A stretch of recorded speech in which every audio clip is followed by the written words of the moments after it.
अस्सलाम वालेकुम। मुझे किसी ने ये वीडियो भेजी है, आइए इसको देखते हैं। अस्सलाम वालेकुम डॉक्टर साहब, ਇਹ ਚੂਜ਼ੇ ਨੂੰ ਨਾ ਈਕੋਲਾਈ ਤੇ ਮਾਈਕੋਪਲਾਜ਼ਮਾ ਦਾ ਮਸਲਾ ਆ ਰਿਹਾ ਸੀ। ਠੀਕ ਹੈ, 2 ਦਿਨ ਦਵਾਈ ਚਲਾਈ ਤੇ ਹੁਣ ਮਾਈਕੋਪਲਾਜ਼ਮਾ ਤੇ ਈਕੋਲਾਈ ਬਿਹਤਰ ਹੈ, ਲੇਕਿਨ ਇੱਕ ਟੌਕਸਿਨ ਦਾ ਜ਼ਰਾ ਮਸਲਾ ਆ ਰਿਹਾ ਹੈ। ਟੌਕਸਿਨ ਬੈਂਡਰ ਵੀ ਯੂਜ਼ ਕਰ ਰਹੇ ਹਾਂ ਤੇ ਉਸ ਤੋਂ ਬਾਅਦ ਇਹਨਾਂ ਦੇ ਦਿਲ ਦੇ ਉੱਤੇ ਨਾ ਝਿੱਲੀ ਜੀ ਮਤਲਬ ਕਿ ਜੰਮ ਜਾਂਦੀ ਹੈ। ठीक है, यानी कि हजे भी माइकोप्लाज्मा और इकोलाई का थोड़ा मसला है। बाकी ज़रा प्लीज़ गाइड करो ज़रा हमारे। ये अदनान साहब हैं हाफसाबाद से, उन्होंने ये वीडियो भेजी है। उन्होंने कहा कि इसको इकोलाई सीआरडी का प्रॉब्लम आ रहा था, इन्होंने ट्रीटमेंट की है, चूज़ा ठीक हो गया है। लेकिन अब झिल्ली जो मुझे इन्होंने तस्वीरें भी साथ भेजी हैं, झिल्ली के अंदर आ रहा है पानी। वीडियो भी मैं आपको दिखा रहा हूँ, साथ साथ इनकी मॉर्टेलिटी की पिक्स। लिवर बहुत बड़ा हुआ है, इंट्राइटिस भी है, किडनी स्वेल हैं, और जो मोस्ट प्रोमिनेंट साइन है उनके बर्ड के दिल के झिल्ली के अंदर पानी भर रहा है। अब ये पूछ रहे हैं जी इस मसले का हल क्या है, टॉक्सिन मेंटस भी दे रहे हैं, सारा कुछ कर रहे हैं। अच्छा, ये बात मैं पहले भी एक वीडियो में कर चुका हूँ और स्पेसिफिकली मैं दोबारा भी बता देता हूँ। आप लोगों को बार बार टॉक्सिसिटी के ऊपर गाइड करने का मेरा मकसद यही है कि आप लोगों को अवेयरनेस हो कि टॉक्सिसिटी किस लेवल पे पहुंच गई है। मैं टॉक्सिसिटी के ऊपर वीडियो एक बना रहा हूं और जब मैंने वो शुरू की तो मुझे पता चला कि इसमें सिर्फ एक ही आप एस्पेक्ट को नहीं आपको दिखा सकता। As a consultant, as a your poultry adviser मुझे सारा कुछ बताना पड़ेगा। तो पहले हम इसको एफ्लाटॉक्सिन्स के ऊपर को वीडियो को मैं लेके आऊँगा, फिर हम उसको ओकरा की लेके जाएंगे, डॉन की तरफ लेके जाएंगे, जी की तरफ लेके जाएंगे। डिफरेंट टॉक्सिन अवेलेबल है, माइकोटॉक्सिन्स पोल्ट्री के अंदर जितने भी अवेलेबल हैं सब के ऊपर बात करेंगे, उनका हल तलाश करेंगे। इस वीडियो की बात कर लेते हैं। मैंने वैसे इनको सजेस्ट किया था कि फास्फोटाइलो का कम्बिनेशन दे लें या टाइलोसिन डॉक्सी दे लें, उन्हीं में से कुछ चीज़ इस्तेमाल की होगी। तो उसके बाद ऑलरेडी टॉक्सिसिटी इस वक्त जितना भी आ रहा था ना पार्ट्स, मैं आपको एक चार्ट दिखा रहा हूँ, आप देखें। इसमें उन्होंने बताया हुआ है कि अगर ये टॉक्सिन बाइंडर्स होंगे तो इनका कितना लेवल होना चाहिए। इस वक्त इस लेवल से, यानी पीपीबी का मतलब है पार्ट्स पर बिलियन, 1 बिलियन के अंदर इतने उसके पार्ट्स होने चाहिए। देखें ये कितना कम लेवल है, लेकिन इस वक्त टॉक्सिसिटी का लेवल बढ़ते बढ़ते इससे डबल हो गया है।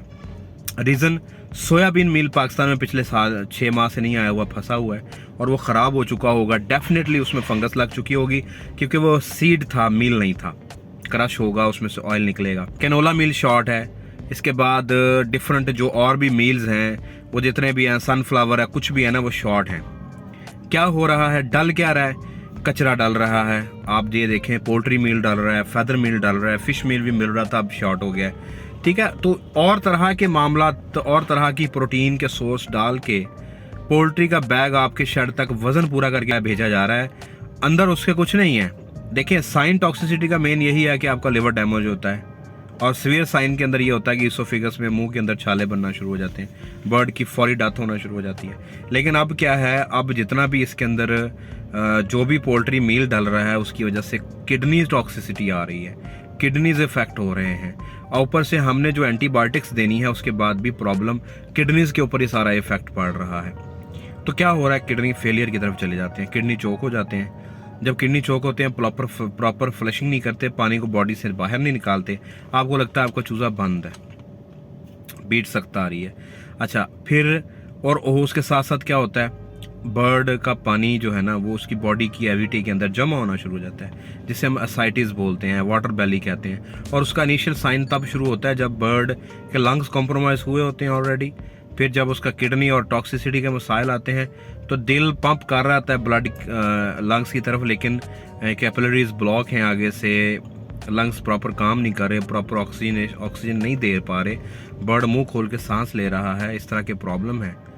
तो फिर आहिस्ता आहिस्ता दिल की जो बाहर पेरिकार्डियम है वो स्वेल होना शुरू हो जाती है, आउटर मेम्ब्रेन, उसके अंदर वाटर फ्लूइड आना शुरू होता है, एक्सुडेट येलो कलर का। तो वो आहिस्ता आहिस्ता जब दिल हार्ट अटैक की तरफ जाता है तो वही बॉडी कैविटी में जमा हो जाता है। फिर आहिस्ता आहिस्ता किडनी जब मजीद फेलियर की तरफ जाते हैं तो डिफरेंट बॉडी कैविटी पे डिफरेंट ऑर्गन्स जो हैं, जो एक्सेसिव पानी है जो किडनी से निकाल नहीं पा रहे, वो बॉडी कैविटी में जमा होना शुरू हो जाता है। इसे हम एसाइटिस वाटर बेली कहते हैं, और इस वजह से बर्ड आपका मरना शुरू हो जाता है।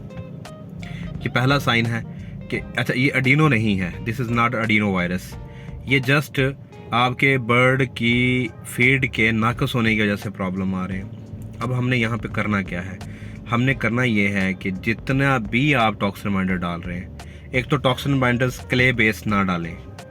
क्ले बेस उतने इफ़ेक्टिव नहीं होते जितने इफ़ेक्टिव यीस्ट बेस होते हैं। तो क्ले बेस आपने टॉक्सिन बाइंडर्स नहीं डालने, आपने टॉक्सिन बाइंडर्स डालना है यीस्ट बेस। उसमें यीस्ट लाजमी हो, 10% से ऊपर जितनी भी आप कंपोजिशन ले सकें। अगर आप 100 ग्राम डोज डाल रहे थे, आप उसको डबल करेंगे। अब अगर पानी में आप एक दो में दे रहे थे, तो आप एक पे शिफ्ट हो जाएंगे। साथ साथ आपने बर्ड को ग्रोथ के लिए भी चीज़ें देनी है। मल्टीविटामिन्स जैसे हम अपने खा रहे होते हैं, आपने बर्ड्स को भी चीज़ें देनी है। क्या देना है? आपने बर्ड्स को ग्रोथ प्रमोटर्स देने हैं। वो ग्रोथ प्रमोटर्स जिनके अंदर मल्टीविटामिन्स हों, एसेंशियल अमीनो एसिड्स हों, कुछ में क्रूड प्रोटीन्स होती है, कुछ में नहीं होती, साथ में मिनरल्स हों, मिनरल्स, विटामिन्स और अमीनो एसिड्स के साथ जो मिला एक कम्बिनेशन मिलता है मार्केट में, हर कंपनी के पास अवेलेबल है इम्पोर्टेंट फॉर्म के अंदर, आपने वो भी साथ ऐड करना है। उसके साथ आपने एक प्रैक्टिस और करनी है। किडनीज को बेहतर रखने के लिए आप एक रूटीन बना लें। 50 ग्राम्स मीठा सोडा और 50 ग्राम्स ऑफ नुशादर ठिकरी, ये आपने 100 ग्राम्स हो जाएगा दोनों का, ये आपने एक बैग के अंदर शामिल करना है। एंटीबायोटिक्स के चलाते हुए तो लाजमी आपने शामिल करना है।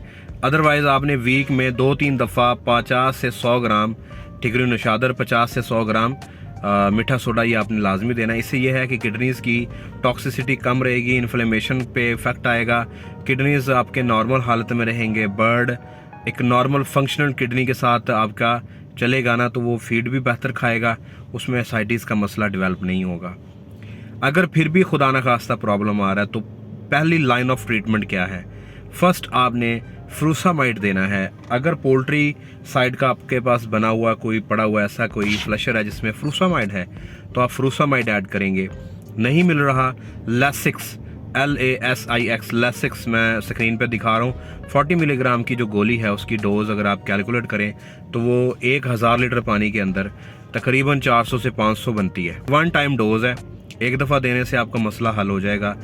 जो बर्ड्स पानी वाले आ रहे हैं वो बंद हो जाएंगे। अब आपने अगली ट्रीटमेंट करनी है, और ट्रीटमेंट इस तरह से करनी है कि किडनीज के लिए भी साथ कुछ ना कुछ देना है। सेट्रॉल का चला सकते हैं आप, फ्लशिंग नहीं देनी। जब किडनी टॉक्सिसिटी और चोक हुए होते हैं तो आपने फ्लशिंग से परहेज़ करना है। इस तरह के मामले में उसमें मोर्टेलिटी शूट होगी। किडनीज बंद है ना, आप बार बार पानी देंगे, फ्लश करने की कोशिश करेंगे, किडनी फेलियर हो जाएगा, बर्ड मर जाएगा। आप सेट्रॉल का देंगे, हल्की 1 सीसी 1 लीटर में या 1 सीसी 2 लीटर में सेट्रॉल का सिरप ऐड करें।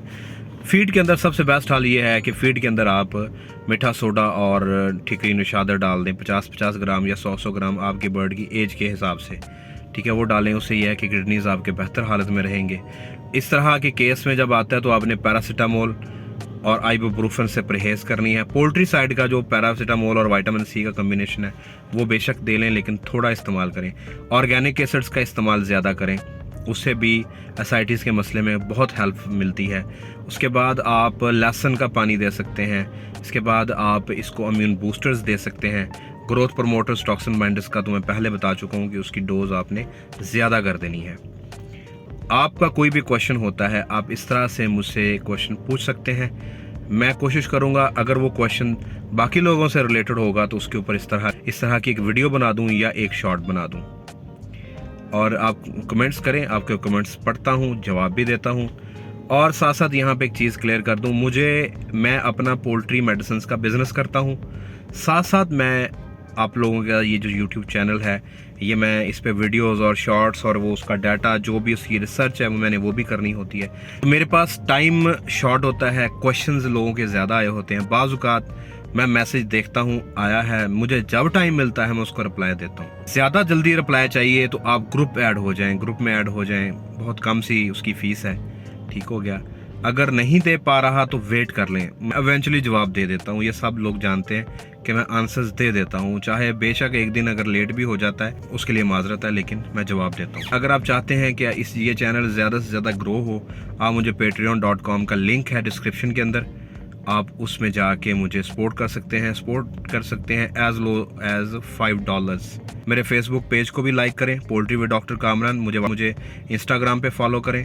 व्हाट्सएप का नंबर मैंने नीचे दिया हुआ है, आप इस पर मुझे रब्ता कर सकते हैं। अभी तक अगर आपने चैनल सब्सक्राइब नहीं किया तो चैनल को सब्सक्राइब कर लें। वीडियो को लाजमी लाइक किया करें। लाइक करते हैं तो वीडियो यूट्यूब मज़ीद 100 लोगों के पास भेजती है। तो लाइक्स करें, लाइक्स ज़्यादा से ज़्यादा दिया करें ताकि ये चैनल ज़्यादा से ज़्यादा ग्रो हो, आपका और बाकियों का फ़ायदा हो। अपनी दुआओं में याद रखिएगा। अगली वीडियो तक के लिए अल्लाह हाफिज़।